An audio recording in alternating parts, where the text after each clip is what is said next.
Okay, so now we are in Edius, and this is generally what Edius looks like once you open it up. This is the standard, or it actually is called normal view. Over here we have the bin, which is where we put our, what I refer to as the pile of Legos. This is all the possible stuff that you might decide to use to make your finished product. First of all, we've got to put some stuff in the bin, so I'm going to do that. I'm going to go to this folder icon here that says Add Clip. So I'm going to do that Add Clip thing. I'm going to go find my folder, and I bet you can guess exactly which folder I'm looking for.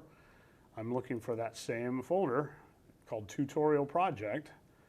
That's where I've put my stuff. So if you click on one of these, like click on the very first one, and then you scroll, and then you hold down Shift and click on the very last thing, which in this case is that VO, voiceover track that I just pulled in. You can grab them all at one time.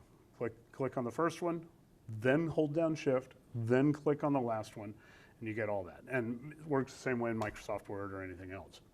To edit the skills refresher, the video news tutorials that I do for that class is actually the same as it would be if you also recorded your voiceover track on your phone or something like that and pulled it into Edius. It all is going to work the same way. You're going to grab this audio track and you're going to click and drag, and this is the one time, the way I teach this, this is the only time you ever just click and drag anything straight from the bin to the timeline.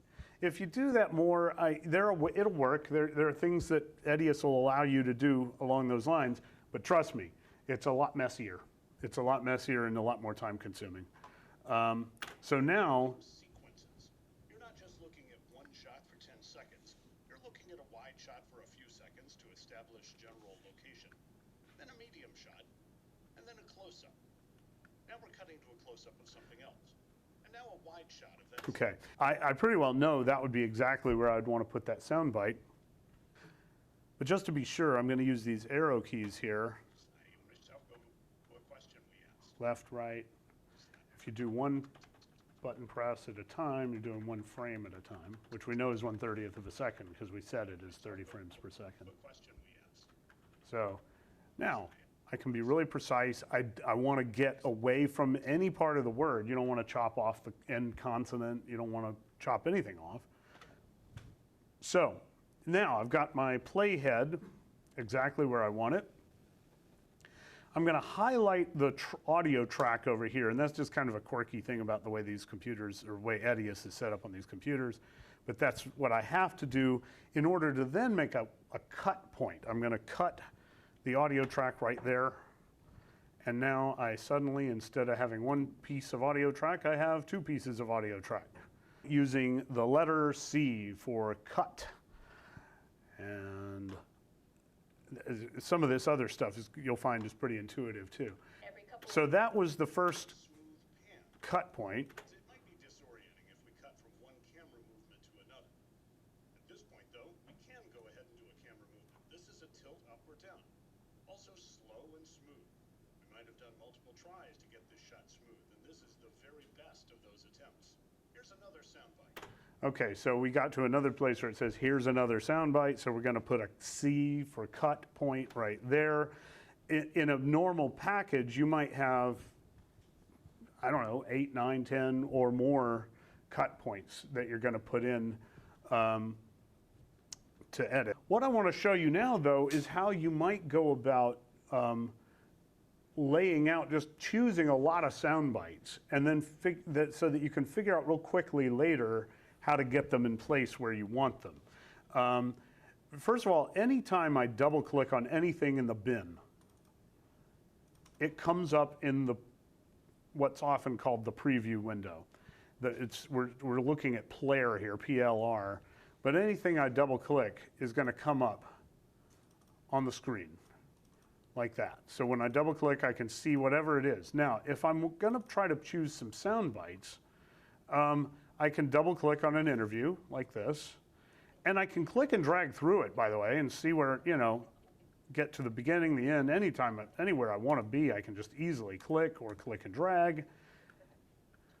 But you know, in this case, I know I just want to go find some sound bites. So I'm just using the arrow keys to get really precise with it. I'm going to set an in point here. I is for in, which means this is where I want to go into a sound bite. Now, obviously, you normally would want to listen to the whole sound bite before you decide this is one I want to use. I'm just trying to move a little faster here. So I'm going to go into a sound bite.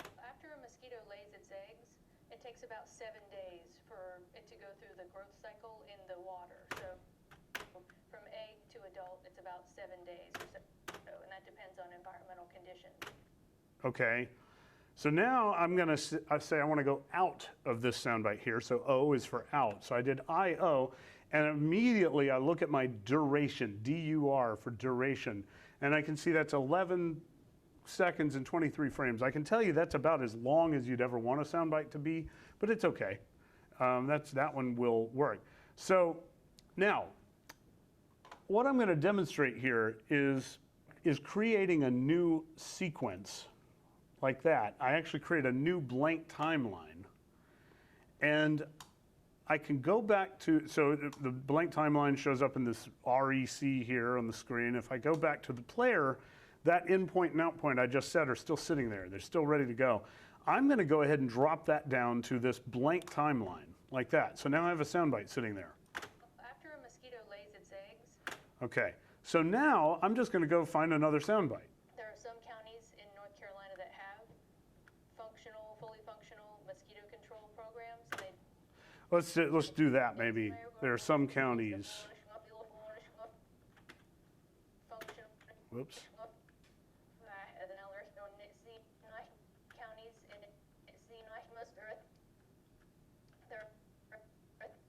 All right, so I'm going to get right on the beginning of there are. So like I'm going to go into it there.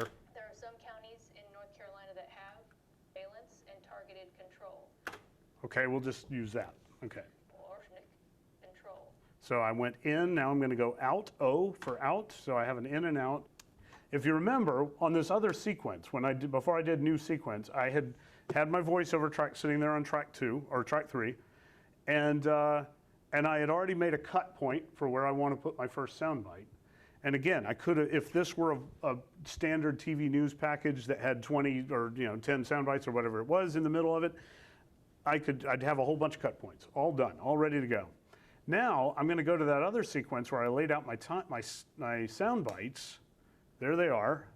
And just flip back and forth just like that from one sequence to the other.